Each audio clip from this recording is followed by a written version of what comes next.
All right, time now for something a little new here on the Real Men Eat Plants podcast. We're going to give it a shot because we had this guy on, a couple of weeks ago, and he was fantastic, and everybody loved it, and we said, you know what, we got to bring him back. So author, screenwriter, playwright, and all-around funny guy, Glen Merzer is with us now for one of Glen's rants. Glen, take it away.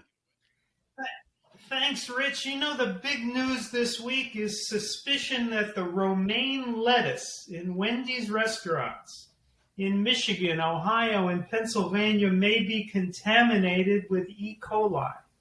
Now, this is about the 100th time I've heard about E. coli in lettuce, tomatoes, and cucumbers. You'd think that at least one news person in America would Google E. coli. They discovered that E. coli hangs out in the lower intestines of mammals.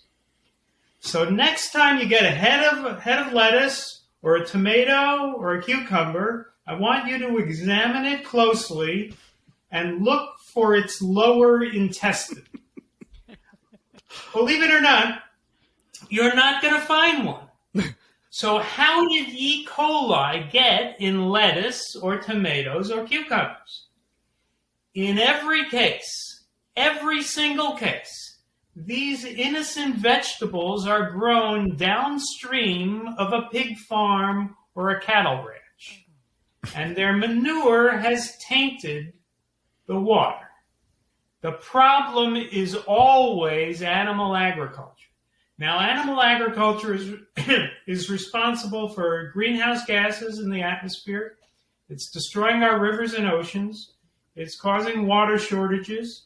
It's destroying the topsoil. It's responsible for deforestation and the spreading of deserts. It's destroying our health. And yes, it's responsible for E. coli in lettuce. But you won't find a single news person in America who will point this out. They will go on insanely blaming lettuce for cow manure. Now, as you probably all know, I was once the worst busboy in the free world. I worked in a restaurant called The Good Earth in Boulder, Colorado, decades ago. And one day I really kept screwing up. I was slow bussing tables, and I dropped dirty silverware on a customer. I got chewed out for that. That was frowned upon. My supervisor just kept yelling at me. And finally, I had this big break, this good moment. I heard this loud crash coming from the other side of the restaurant. Clearly, someone else had screwed up, a waiter or another busboy. I was so happy about that until I heard the supervisor shout, "Okay, who put the coffee pot on the prep table?" And that was me. Well, animal agriculture is the incompetent busboy of the world. You can trace almost every problem we have back to animal agriculture if we're willing to be honest about it. Even when the problem is lettuce, the problem is meat. So we have to be honest about it unless we want to just keep pretending that lettuce has a colon. The cherry on top, Glen, and that is well stated and well put, is that also if you happen to live near one of those pig farms or dairy farms, it also smells like shit. And that is an absolute truth. And I tell you what, great stuff there from you, Glen. And as always, we will keep searching for solutions right here on the show to all of that. You know, we were talking about it, and quickly, just to follow up, zoonotic diseases.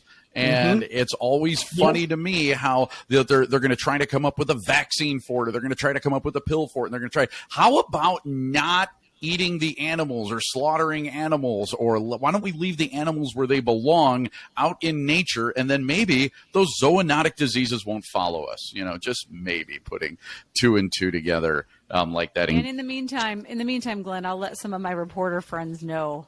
Next time the health report comes out, I'll say, hey, you might want to check into this. Lettuce and tomatoes don't have colons. Glen Merzer. No, they don't. Yes, author of Food is Climate and other books. You can check him out. Where, Glenn? Where does everybody find you? At glenmerzer.com. That's Merzer with a Z. GlenMerzer, GlenMerzer.com. Glenn, thank you for Glen's Rant.